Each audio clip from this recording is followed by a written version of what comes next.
Hello, नमस्कार बच्चों। आज मैं अशोक पोडभरे आप लोगों के समक्ष एक नए विषय के साथ उपस्थित हूँ। आज का मेरा विषय है क्लास 12th सीजी एवं सीबीएसई के बच्चों के लिए अकाउंटेंसी लेखा शास्त्र के फर्स्ट चैप्टर्स में से फर्स्ट चैप्टर साझेदारी लेखांकन आधारभूत सिद्धांत partnership account fundamental of accountancy से आपको परीक्षा में पूछे जाने वाले संभावित प्रश्नों को सैंपल पेपर को मैं आप लोगों को वीडियो के माध्यम से बताने जा रहा हूं।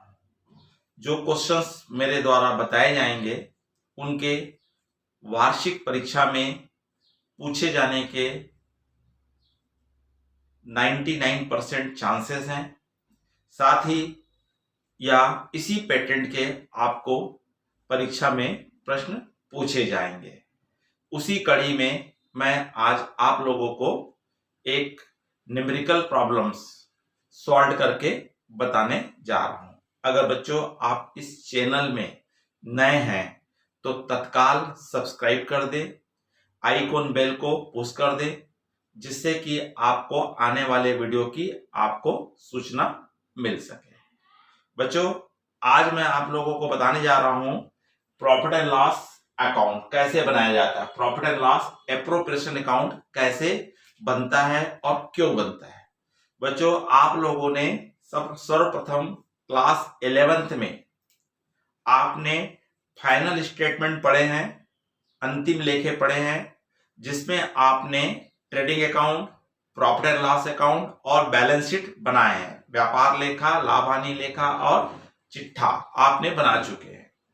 वो एकल व्यापारी का था, सिंगल ट्रेडर्स का था, सोल ट्रेडर्स का था। अब यहाँ पे आप 12th में पढ़ रहे हैं पार्टनरशिप का फाइनल स्टेटमेंट।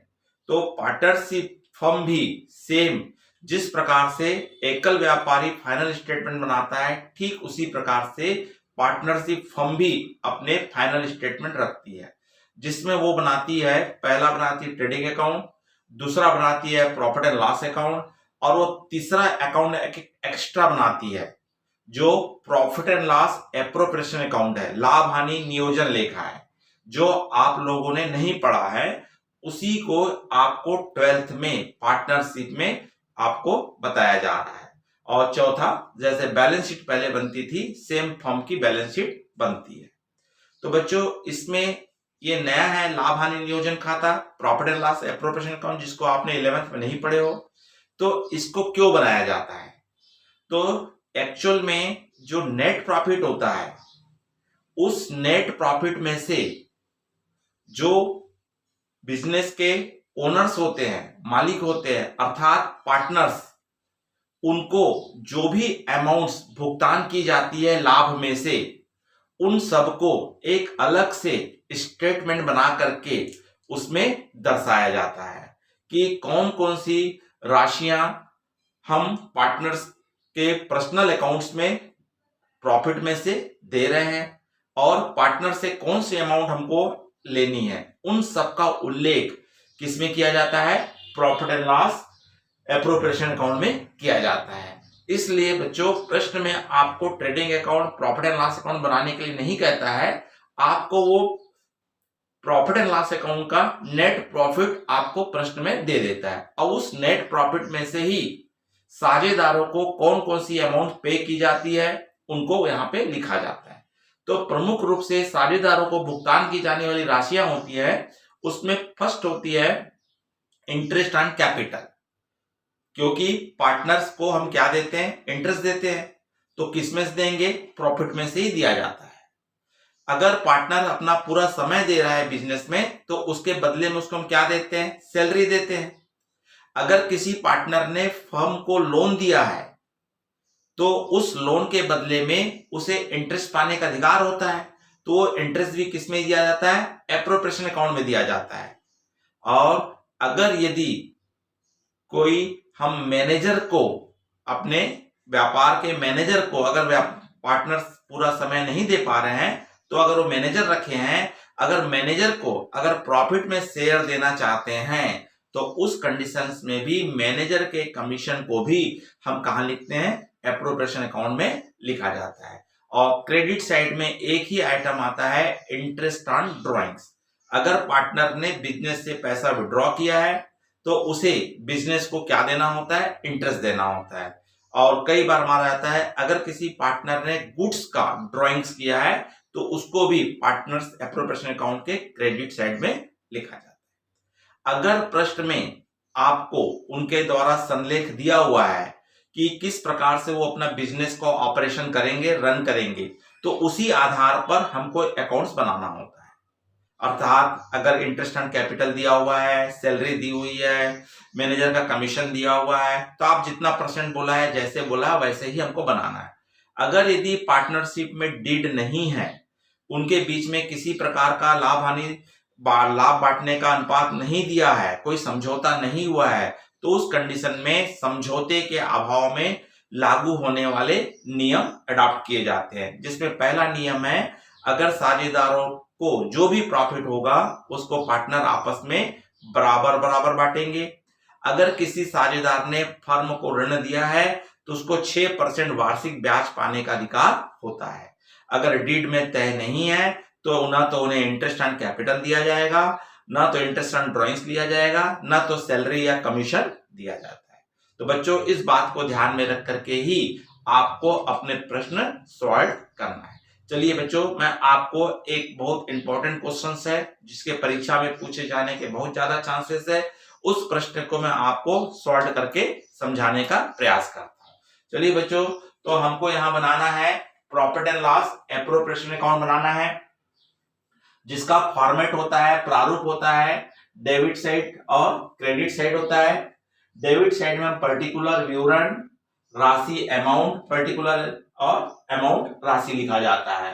लाभ हानि नियोजन खाता हम कहते हैं, ये ईयर एंडिंग में बनाया जाता है, फॉर द ईयर एंडिंग। जो प्रश्न में आपको 31 मार्च बोलेगा तो 31 मार्च में बनाएंगे, अगर 31 दिसंबर बोला है तो 31 दिसंबर को बनाएंगे। चलिए, हमको एक छोटा सा क्वेश्चन है, बहुत इंपॉर्टेंट प्रश्न है। इसमें दो पार्टनर है, बसंत व विष्णु एक फर्म में साझेदार है। मतलब इसमें कितने पार्टनर है, दो हैं, बसंत है और विष्णु है। और इनके बीच में आपको कोई भी क्या नहीं बता रहा है, रेशो नहीं बता रहा है, इसलिए ये समान साझेदार माने। मतलब इसमें हमारा क्या होगा, लाभ हानि आपस में बराबर बांटे। 1 जनवरी 2015 को उनकी पूंजी कैपिटल क्रमशः 25,000 रुपए है और 20,000, अर्थात बसंत की कैपिटल लगी है 25,000 रुपए और विष्णु की कैपिटल कितनी लगी है, 20,000 रुपए। उन्हें पूंजी पर 8% ब्याज प्रति वर्ष की दर से दिया जाता है। मतलब इसमें प्रश्न में दे दिया है कि प्रत्येक साझेदार को 8% इंटरेस्ट ऑन कैपिटल पाने का अधिकार है तथा उनके द्वारा आहरण पर 12% ब्याज लगाया जाता है और ये जो भी विड्रॉ करेंगे उस विड्रॉ पे उनको 12% की दर से फर्म को इंटरेस्ट देना है। बसंत ने 1 जुलाई 2015 को 10,000 रुपए फर्म को ऋण के रूप में दिए हैं। फर्म को पैसे की आवश्यकता पड़ी तो फर्म ने बसंत से लोन लिया है। कितना लोन लिया है, 10,000। कब लिए, साल के बीच में। विष्णु 5,000 रुपए वार्षिक वेतन पाने का अधिकारी है। मतलब विष्णु पूरा समय दे रहा है फर्म में, तो उसके बदले में उसको 5,000 वेतन पाने का राइट्स है। उनके आहरणों पर ब्याज क्रमशः 600 और 500 रुपए लगाया गया। यहाँ पे आपको इंटरेस्ट ऑन ड्रॉइंग्स का कैलकुलेशन करने की जरूरत नहीं है, उसने खुद निकाल के दे दिया।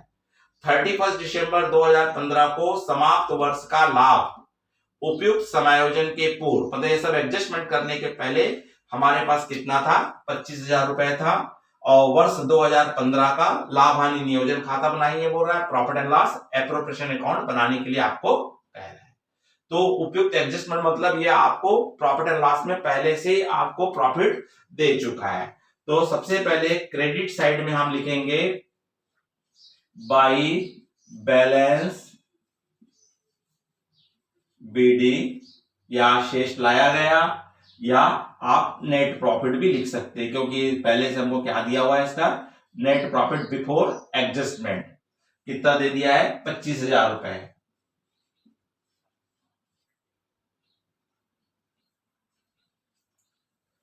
ठीक है बच्चों, फिर आगे देखते हैं। सर्वप्रथम इसमें बोला है प्रत्येक साझेदार को उनके कैपिटल पर 8% की दर से क्या मिलेगा बोल रहा है, ब्याज मिलेगा बोल रहा है। तो इसलिए यहाँ आपका प्रश्न में दे दिया है, इसलिए आपको क्या मिल देना है यहाँ पे, इंटरेस्ट ऑन कैपिटल, क्योंकि ये फर्म के लिए लॉस है, और फर्म के लिए जो लॉस होता है उसको हम कहा लिखते हैं, डेबिट में, और फर्म को जो भी प्रॉफिट होगा उसको क्रेडिट में। तो यहाँ पे दो पार्टनर है, बसंत है और विष्णु है। तो दो पार्टनर है, बसंत और विष्णु। तो बसंत को यहाँ पे कितना ब्याज दिया जाएगा बोल रहा है, तो आप कैलकुलेशन कर सकते हैं वर्किंग नोट में। वर्किंग नोट तो आपको यहाँ पे कैपिटल है, बसंत की कैपिटल है 25,000 रुपए, और आपकी विष्णु की कैपिटल है 20,000 रुपए। तो इस पे आपको कितना परसेंट ब्याज बोला है, 8%। तो आप इस पे 8% क्या करेंगे, इंटरेस्ट निकालेंगे। तो ये 2 जीरो कट गई, 2 जीरो कट गई, आपको 8 शून्यम शून्य, 8 पंचे 40, 4 8 दूनी 16 और 4 20। तो इसका इंटरेस्ट कितना निकला, 2,000। इसी प्रकार बच्चों इसका भी निकाल लेंगे, तो 0 0 8 दूनी 1600। तो इसका कितना निकला, इसका ब्याज आया 2,000 रुपए, इसका ब्याज आया 1600 रुपीज। तो कुल मिलाकर के 3,600 रुपए इंटरेस्ट ऑन कैपिटल है। अब उसके बाद बोल रहा है बच्चों कि तथा उनके आहरणों पर 12% ब्याज लगाया जाएगा। तो फिलहाल यहाँ तो उसने कितना कितना ड्रॉइंग्स किया दिया नहीं है, और ये खुद ही निकाल के दे दिया है, उनके आहरणों पर ब्याज क्रमशः इतना इतना लगाया गया है। तो ये खुद कैलकुलेशन करके दे दिया है, इसलिए क्रेडिट साइड में लिख देंगे इंटरेस्ट ऑन ड्रॉइंग्स। और यहां भी कौन कौन है, बसंत और विष्णु। तो यहां पे कैलकुलेशन खुद करके दे दिया है, 600 रुपए और 500 रुपए, मतलब कुल मिलाकर के 1100 रुपए।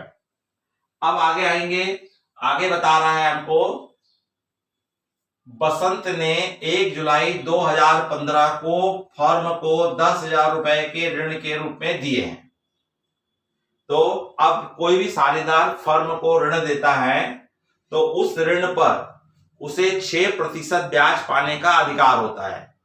अगर आपको प्रश्न में परसेंटेज दिया होता है तो उसी परसेंट से निकालते, अगर प्रश्न में परसेंटेज नहीं दिया है, मतलब यहाँ पे किसका उल्लेख नहीं है, संलेख का उल्लेख नहीं है, तो उस कंडीशंस में नियमानुसार 6% वार्षिक ब्याज भुगतान किया जाता है। तो यहाँ पे मिलेगा बसंत को इंटरेस्ट मिलेगा, इंटरेस्ट ऑन लोन किसको मिल रहा है यहाँ पे, बसंत को। और कितना मिल रहा है, कितना लोन दिया इसने, 10,000 रुपए। और रेट ऑफ परसेंट कितना आता है, जब प्रश्न में ना दिया होगा तो 6%, लेकिन इसने कब लोन दिया है, 1 जुलाई को। जुलाई, अगस्त, सितंबर, अक्टूबर, नवंबर, दिसंबर, तो कितने महीने हुए, 6 महीने हुए। तो 6 बाई क्या करेंगे, 12 करेंगे। तो ये 2 जीरो काट दीजिए, 2 जीरो काट दीजिए, एक 2 बार गया और ये 3 बार गया। तो कितना आया बच्चों, 300 रुपीज। 300 रुपए का आज मिलेगा यहाँ पे बसंत को इंटरेस्ट ऑन लोन मिलेगा। अब उसके पश्चात कहता है आगे क्वेश्चन में, विष्णु को 5,000 रुपए वार्षिक वेतन पाने का अधिकार है। मतलब विष्णु अपना पूरा समय दे रहा है, उस समय के बदले में पार्टनर्स को क्या पाने का अधिकार है, सैलरी पाने का अधिकार है, वेतन पाने का अधिकार है। तो यहाँ पे इनको क्या दिया जाएगा, वेतन दिया जाएगा। तो यहाँ पे आ जाएगा बच्चों, सैलरी आएगी। सैलरी किसको मिलेगी, विष्णु को। कितनी मिलेगी आपको बता दिया है, वार्षिक बोला, मंथली बोला होता तो पर मंथ से मल्टीप्लाई करते, लेकिन वार्षिक बोला है इसलिए जितना मिल रहा है उतनी अमाउंट लिख दी जाएगी, 5,000 रुपए। तो विष्णु को हमने क्या दे दिए, सैलरी दे दिए, और उसके बाद क्रमशः उनका इंटरेस्ट एंड ड्रॉइंग्स आ गया। अब बच्चों अब इस दोनों का हमको क्या निकालना है, डिफरेंस निकालना है, अंतर निकालना है कि हमको प्रॉफिट हो रहा है कि लॉस हो रहा है। तो इसका टोटल करोगे बच्चों तो 0 0 1, तो इसका आ गया 26,100 रुपए। कितना है टोटल, 25,000 और एक 26,100। अब इधर का डेबिट का टोटल कर लीजिए, तो आपको क्या मिला, 0 0 6 और 3 9 और 5 3 8। तो आपका डेबिट का टोटल आया है 8,900 रुपए। तो क्रेडिट के टोटल में से डेबिट के टोटल को क्या कर देंगे, माइनस कर देंगे। तो आपका डिफरेंस आ जाएगा 0 0, 11 में से 9 गया 2, और यहां हो गया 15 में से 8 गया 7 1, 17,200 रुपए आपका डिफरेंस अमाउंट आ रहा है, डेबिट साइड में कम आ रहा है। और डेबिट साइड में कम आता है, इसका मतलब फर्म को क्या हुआ है, प्रॉफिट हुआ है। और इस प्रॉफिट को दोनों पार्टनर आपस में बांट लेंगे। अगर यहाँ पे हमको कोई रेशो दिया होता तो रेशो में बांटते, यहाँ रेशो नहीं दिया है, इसलिए साझेदार पार्टनर्स आपस में क्या करेंगे, बराबर बराबर बांटेंगे। 2 पार्टनर है तो 2 से क्या कर देंगे, डिवाइड कर देंगे। तो 2 से डिवाइड करोगे तो 8 दूनी 16, 1 6 12 का है। तो कितना मिला बच्चों यहाँ पे, 8,600। तो दोनों पार्टनर को 8,600 मिलेगा। कौन कौन है यहाँ पे, बसंत है और विष्णु है। तो बसंत को भी मिलेगा 8,600 रुपए और विष्णु को मिलेगा 8,600 रुपए। तो इस प्रश्न में आपको केवल क्या बनाने बोला है, profit and loss appropriation account बनाने बोला है, जो आपको परीक्षा में 4 नंबर के क्वेश्चंस में इसको पूछा जाता है। अब यहाँ पे आप नोट्स लिख देंगे कि जब कभी प्रश्न में इनका रेशो नहीं दिया हुआ है तो उस कंडीशन में जो भी लाभ होगा उसको एक कैसा बांटेंगे, आपस में समान बांटेंगे, बराबर बराबर बांटेंगे। दूसरा, अगर प्रश्न में किसी साझेदार ने फर्म को ऋण दिया है और फर्म में ऋण का प्रतिशत नहीं है, तो उस स्थिति में साझेदार को 6% एनुअल वार्षिक की दर से इंटरेस्ट पाने का अधिकार होता है। जिस नियम के तहत ही हमने बसंत को क्या दिए, 300 रुपए ब्याज दिए। तो बच्चों इस तरह से आपका क्या बनता है, लाभ हानि नियोजन लेखा, profit and loss appropriation account बनाया जाता है। बच्चों अगर ये वीडियो अच्छा लगा होगा तो लाइक कीजिए, अपने अधिक से अधिक मित्रों को शेयर कीजिए। अगर आप इस चैनल में नए हैं तो तुरंत सब्सक्राइब कीजिए। आपको कंटिन्यूस इसी प्रकार के संभावित प्रश्न आपको मैं समझाने का प्रयास करूंगा। नमस्कार, जय हिंद।